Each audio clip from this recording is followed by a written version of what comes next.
slušajte, u Počitelju je od rata na ovamo napravljena jedna takva, da kažem, uslovno zbrka. Ja ovo moram da kažem, privatizacija koja je napravljena nanijela je ogromnu štetu Počitelju. Znači, gledano od toga da je masa objekata, kulturno-istorijskih spomenika, da je puno privatnih objekata došlo, potpalo pod tu neku privatizaciju koja sam Bog zna kako je rađena, kako je završena. Samim tim pristupi, odnosno i prilazi nekakvim objektima nisu mogući. To je jedno od onih osnovnih stvari radi čega će ljudi, turisti danas sutra da dođu ovdje, jel? Da vide te kulturno-istorijske spomenike, nekima ne mogu svakako prići, neki su u jako lošem stanju iz razloga što su ničiji u principu i svačija ničiji, jel? I mislim da jedna revizija mora se ovdje napraviti. Mislim, to je neizbježno i ne... Vi ovdje imate da recimo da su prije rata postojalo je javni WC. Jedna od vitalnih, onako nekakvih stvari vitalni. Da kažem uslovno, ljudima fali taj jedan čvor gdje bi došli, gdje bi se osvježili, gdje bi obavili šta treba da obavili. To je, naravno, postoji i bilo je. I sada obnovljeno je poslije rata, pa je opet devastirano. Znači, sad je zatvoreno pod nečijim, nekakvim, ne znam, kako bih rekla, neko je privatizirao i to i nema sad ni prilaza, a i devastirano je međuvremenu. Odlično je bilo napravljeno, obnovljeno. Znači, nemamo niti jedan izvor vode, jednu česmu, jednu fontanu, bilo šta.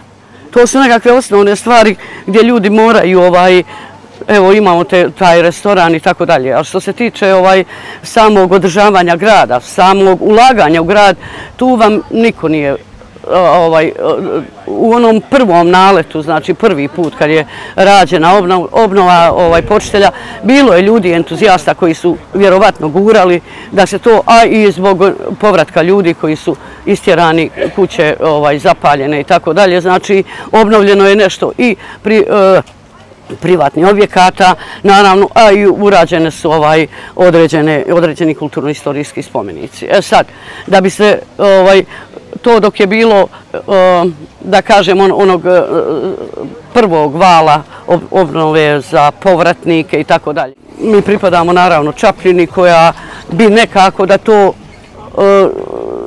da to uzme u tipu nekog javnog preduzeća i tako to, s čime se mi apsolutno ne slažemo, građani ovoga mjesta, jer mi od Čapljine, znači, nikada ništa niti smo dobili, niti se oni interesuju za Počitelj u tom smislu da bi pomogli autohtonom nama, narodu koji se je tu vratio, da normalnije živi i da nešto. Znači, povjerenja se u Čapljinu nema iz puno razloga, a jedan od najvećih je što ako pogledate institucije, javna preduzeća, nigdje vam nema ljudi koji su druge nacije, osim, znači, Hrvata ili katolika, kako ih zovu. Znači, samim tim nemate povjerenja da bi neko mogao eventualno od ljudi autohtoni ovdje, da bi mogao da živi i da radi i da bude uvršten u neke te, i apsolutno je nepovjerenje prema. Znam da Počitelj stagnira, da propada dalje, da su u očajnom stanju svi kulturno-istorijski spomenici, sve su gori, jer ljudi odlaze gore, otkini kamen, otkini kula konkretno i pukla je možete snimiti, zid je pukao, postoji opasnost da se to sve sruši dole. Između ostalog ima i objekata koji su prelijepi, ali nepristupačni. Imamo džephanu koja ne zna, tvrdim da nema 90% ljudi, ne zna ni šta je ni gdje je to. Imamo tabije, jednu, drugu i treću. Sve bi to trebalo uokviriti i da na neki način bude i naravno angažovati i vodiče koji bi obišli i to bi bio baš jedan samim tim i duži boravak turista ovdje. Ovako, znate kako, turisti dobiju otprilike 20 do sat vremena maksimalno i sad šta vidjeli su, da li ima nekog da im konkretno kaže, eto to je iz tog vijeka, to je tada recimo što bi bilo S druge strane, prilično su nam uzurpirane, opet se moram vratiti na privatizaciju javne površine. Mi nemamo niti jednu slobodnu ovdje javnu površinu, počev od čaršije koja je znači jedan trg, recimo kao i u svakom.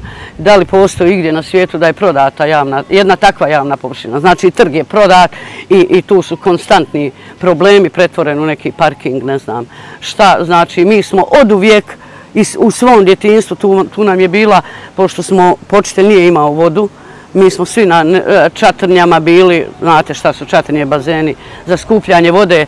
Znači kad nam to nestane na ovoj čaršiji, tako smo i zvali, tako je oduvijek, znači postojao je bunar koji je izbušen i pošto je Neretva tu, mi smo imali vodu i uzimali smo vodu, nosili je kući, ljeti. Apsolutno je potrebno krenuti od starta, znači restart napraviti, odnosno reset ovoga, jer ovo ovako ne može.